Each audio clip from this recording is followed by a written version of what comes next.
Olá, bem-vindo ao Mais 365, um caminho diário com a Bíblia, em que a história da salvação ilumina a nossa vida. Somos cada vez mais a fazer este percurso em que todos os dias tomamos consciência de que a nossa história faz mesmo parte da história da salvação, que Deus anda a construir com a humanidade desde sempre. Eu sou o Francisco e trago-te este podcast em nome das equipas de jovens de Nossa Senhora. Seguimos do Gênesis ao Apocalipse com a tradução de Difusora Bíblica, aprendendo a erguer o nosso olhar para o alto, sempre acompanhados por Nossa Senhora. Hoje é o dia 11, estamos no período dos patriarcas e vamos ouvir Gênesis 22 e 23, Jó 11 e 12 e Provérbios 2, 9 a 15. Gênesis 22. Após estas ocorrências, Deus pôs Abraão à prova e chamou: Abraão. Ele respondeu: Aqui estou. Deus disse: Pega no teu filho, no teu único filho, a quem tanto amas, Isaque, e vai à região de Moriá, onde o oferecerás em holocausto num dos montes que eu te indicar. No dia seguinte, de manhã, Abraão aparelhou o jumento, tomou consigo 2 servos e o seu filho Isaque, partiu lenha para o holocausto e pôs-se a caminho para o lugar que Deus lhe tinha indicado. Ao terceiro dia, erguendo os olhos, viu à distância aquele lugar. Disse então aos servos: Ficai aqui com o jumento. Eu e o menino vamos até além para adorarmos, depois voltaremos para junto de vós. Abraão apanhou a lenha destinada ao holocausto, entregou-a ao seu filho Isaque e, levando na mão o fogo e o cutelo, seguiram os dois juntos. Isaque disse a Abraão, seu pai: Meu pai. E ele respondeu: Que queres, meu filho? Isaque prosseguiu: Levamos fogo e lenha, mas onde está a vítima para o holocausto? Abraão respondeu: Deus proverá quanto à vítima para o holocausto, meu filho. E os dois prosseguiram juntos. Chegados ao sítio que Deus indicara, Abraão construiu um altar, dispôs a lenha, atou Isaque, seu filho, e colocou-o sobre o altar por cima da lenha. Depois, estendendo a mão, agarrou no cutelo para degolar o filho. Mas o mensageiro do Senhor gritou-lhe do céu: Abraão, Abraão. Ele respondeu: Aqui estou. O mensageiro disse: Não levantes a tua mão sobre o menino e não lhe faças mal algum, porque sei agora que na verdade temes a Deus, visto não me teres recusado o teu único filho. Erguendo Abraão os olhos, viu então um carneiro preso pelos chifres a um silvado. Foi buscá-lo e ofereceu-o em holocausto em substituição do seu filho. Abraão chamou a este lugar: O Senhor providenciará. E dele ainda hoje se diz: Na montanha o Senhor providenciará. O mensageiro do Senhor chamou Abraão do céu pela segunda vez e disse: Juro por mim mesmo, declara o Senhor, que por teres procedido dessa forma e por não me teres recusado o teu filho, o teu único filho, abençoar-te-ei e multiplicarei a tua descendência, como as estrelas do céu e como a areia das praias do mar. Os teus descendentes apoderar-se-ão das cidades dos teus inimigos, e todas as nações da terra se sentirão abençoadas na tua descendência, porque obedeceste à minha voz. Abraão voltou para junto dos servos e regressaram juntos a Bersebá, onde Abraão fixou residência. Decorridos estes factos, foram dizer a Abraão: Milca também deu filhos a Naor, teu irmão. Us é o primogênito, Buz, seu irmão, Camuel, pai de Aram, Quesed, Azô, Pildash, Gidlaf e Betuel. Betuel foi o pai de Rebeca. São esses os 8 filhos que Milca deu a Naor, irmão de Abraão. A sua concubina, chamada Reuma, também deu à luz Tebá, Gam, Taás e Maacá. Gênesis 23. Sara viveu 127 anos. Foi esta a duração da sua vida. Morreu em Kiriat Arbá, atual Hebrom, na terra de Canaã. Abraão foi lá para fazer o funeral de Sara e para chorar. Retirando-se da presença da sua morta, Abraão falou assim aos hititas: Sou estrangeiro e hóspede entre vós. Permiti que eu adquira como propriedade minha um sepulcro na vossa terra, para que eu possa tirar a minha morta de diante de mim e sepultá-la. Os hititas responderam a Abraão: Escuta-nos, Senhor. Tu és um príncipe divino entre nós. Sepulta a tua morte no melhor dos sepulcros. Nenhum de nós poderá recusar-te o seu sepulcro para nele depositares a tua morte.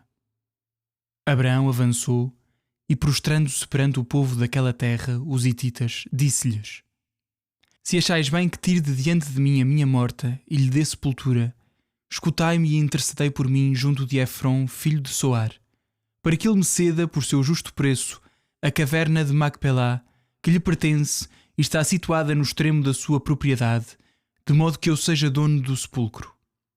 Ora, Efron estava sentado entre os hititas, e Efron, o hitita, respondeu a Abraão na presença dos hititas e de todos aqueles que entravam pela porta da sua cidade: Não, meu senhor, ouve-me. Dou-te a terra e a caverna que nela existe. Ofereço-te-as em presença dos filhos do meu povo. Enterra a tua morta. Abraão prostrou-se diante do povo do país e, dirigindo-se a Efron de modo a ser por todos ouvido, disse-lhe: Rogo-te que me escutes. Dar-te-ei o preço do terreno. Aceita-o e então sepultarei a minha morta. Efron respondeu a Abraão: Meu senhor, ouve-me. Que representa para mim e para ti um terreno cujo valor é de 400 siclos de prata. Enterra a tua morta. Abraão aceitou as condições de Efron e pesou-lhe diante dos hititas a prata por ele mencionada, quer dizer, 400 siclos de prata em moeda corrente. O terreno de Efron, situado em Macpelá, em frente de Mambré, o terreno e a caverna nele existente, e todas as árvores que cresciam em redor, dentro dos limites do terreno, tornaram-se assim propriedade de Abraão diante dos hititas e de toda a gente que entrava pela porta da cidade. Depois, Abraão enterrou Sara, sua mulher, na caverna de Macpelá, em frente de Mambré, isto é, em Hebrom, na terra de Canaã. O terreno e a caverna nele situada passaram dos hititas para a posse de Abraão como propriedade tumular. Jó 11. Então Sofar de Naamá tomou a palavra e disse: Ficará sem resposta o charlatão? Dar-se-á razão ao grande falador? O teu palavreado fará calar os homens. Zombarás sem que ninguém te repreenda. Disseste: A minha doutrina é verdadeira, sou puro aos teus olhos. Mas prouvera que Deus falasse e abrisse os seus lábios para te responder. Revelar-te-ia segredos de sabedoria que são ambíguos para o entendimento. Reconhecerias que Deus te pede contas da tua iniquidade. Poderás tu compreender os caminhos de Deus ou chegar ao fundo da sua omnipotência? Ela é mais alta do que o céu, que farás? É mais profunda que o abismo, como a conhecerás? É mais extensa que a terra, mais larga do que o mar. Se ele surge para mandar prender, se ele chama a juízo, quem o impedirá? Conhece a vaidade dos homens, vê a iniquidade onde ninguém suspeitaria. Assim, o néscio adquire sensatez e o estúpido burro selvagem se humaniza. Se voltares o teu coração para Deus e para ele levantares as mãos, se afastares a iniquidade das tuas mãos e não deres guarida à injustiça na tua tenda, então poderás levantar o teu rosto sem mácula. Sentir-te-ás seguro e nada temerás, porque esquecerás as tuas penas ou as recordarás como águas passadas. A tua vida será mais brilhante que o meio-dia e as tuas trevas como a manhã. Viverás seguro, pois terás esperança. Olhando em volta, dormirás tranquilo. Repousarás sem que ninguém te perturbe e muitos acariciarão o teu rosto. Mas os olhos dos maus esgotar-se-ão de procurar. Faltar-lhes-ás todo o refúgio e a sua esperança será exalar o último suspiro.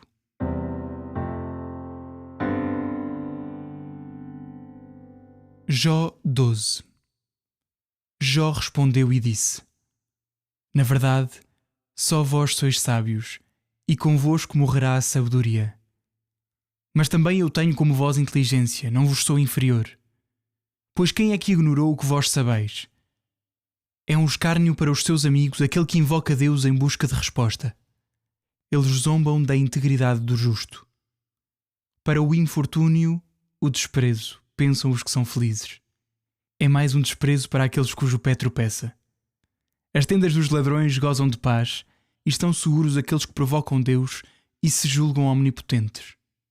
Pergunta, pois, aos animais e eles ensinar-te-ão. Às aves do céu e elas te hão de instruir. Conversa com a terra e ela te responderá, e com os peixes do mar e eles te darão lições. Quem não vê em tudo isto a mão de Deus, que fez todas estas coisas? Deus tem nas suas mãos a vida de todo o ser vivo e o sopro da vida de todos os homens. Não se fez o ouvido para ouvir e o paladar para saborear as iguarias. A sabedoria está nos cabelos brancos e a inteligência na longevidade. Mas nele residem a sabedoria e o poder. Ele possui o conselho e a inteligência. O que ele destruir não se poderá reconstruir. Se aprisionar um homem, ninguém o poderá libertar. Se retiver as águas, tudo secará. Se as soltar, elas submergirão a terra. Nele estão a força e a sabedoria, dele dependem o que engana e o enganado. Leva os conselheiros à loucura e entontece os juízes. Desata o cinto dos reis e cinge-lhes os rins com uma corda. Priva os sacerdotes de toda a sua glória e deita por terra os poderosos. Tira a palavra aos eloquentes e arrebata a sabedoria aos anciãos. Lança o desprezo sobre os nobres e desata o cinto dos fortes. Descobre os segredos das trevas e traz à luz o que é mais recôndito. Engrandece as nações e as destrói, multiplica os povos e depois suprime-os. Tira a razão aos governantes e deixa-os perdidos num deserto sem caminho. Andam às apalpadelas na escuridão e, sem luz, cambaleiam como bêbados. Provérbios 2, 9 a 15. Então compreenderás a justiça e a equidade, a retidão e todos os caminhos que conduzem ao bem. Pois a sabedoria entrará no teu coração e o conhecimento será para ti uma delícia. A reflexão te guardará e o entendimento amparar-te-á, para te livrar do mau caminho e do homem que diz coisas perversas, dos que abandonam o caminho reto e andam por caminhos tenebrosos, dos que se alegram em fazer o mal e se regozijam em perversidades, daqueles cujos caminhos são tortuosos e se extraviam por veredas sinuosas.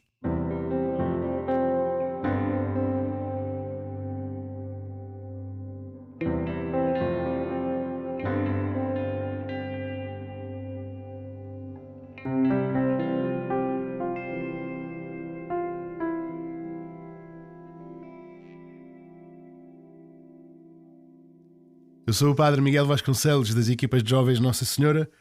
Continuamos a ler o livro do Gênesis, o livro de Jó e o livro dos Provérbios, nesta proposta ousada que as equipas quiseram fazer com o mais 365, de ler toda a Bíblia ao longo do ano.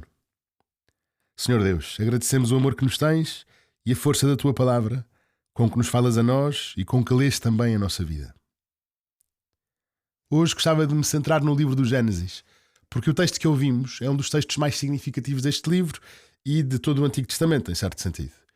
Está escrito de forma dramática para pôr peso, para pôr dramatismo nesta cena, porque Deus pede a Abraão que sacrifique o filho que lhe prometera. E é um pedido terrível, quer dizer, depois de tanta coisa, depois de tantas peripécias, depois de tanta promessa, de tanta hesitação, como tivemos a oportunidade de ler nos últimos capítulos, Deus, depois de Isaac nascer, o filho da promessa, aquele que Abraão amava, em quem punha toda a sua esperança, Deus pede-lhe que o sacrifique. Num pedido absolutamente terrível, como dizia, incompreensível. Mas lá vão eles, e a narrativa dramática continua. 3 dias de caminho, Isaac leva a lenha para o próprio sacrifício, todo o drama no ar que está a cena a montar, por assim dizer, vai convergir para aquele momento em que Abraão, prestes a degolar Isaac, é parado pelo anjo de Deus, pelo mensageiro de Deus, que lhe diz que Deus não quer um sacrifício humano. E esta é talvez logo a primeira explicação desta realidade, porque os sacrifícios humanos eram uma realidade naquele tempo, nos povos à volta de Jerusalém, à volta de Israel, aliás.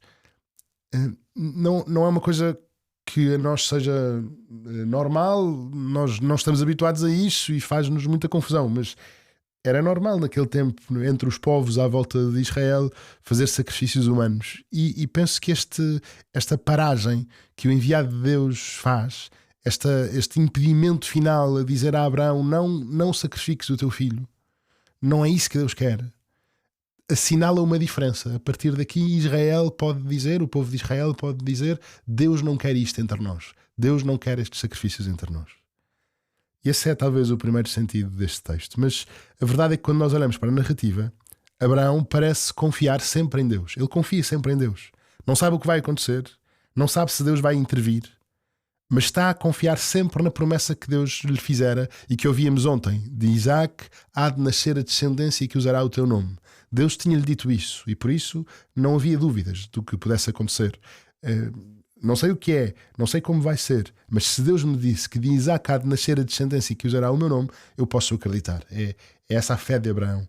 E por isso caminha sem hesitar para o sacrifício do filho, confiando em Deus, sabendo que Deus chegará no momento oportuno, Deus falará. E aqui, Abraão é também figura de Deus Pai, que sacrifica o seu filho em Jesus Cristo. E Isaac, por isso, é figura de Jesus, que leva a lenha, a madeira, como Jesus levará o madeiro da cruz, e se entrega por amor ao Pai. O cordeiro para o holocausto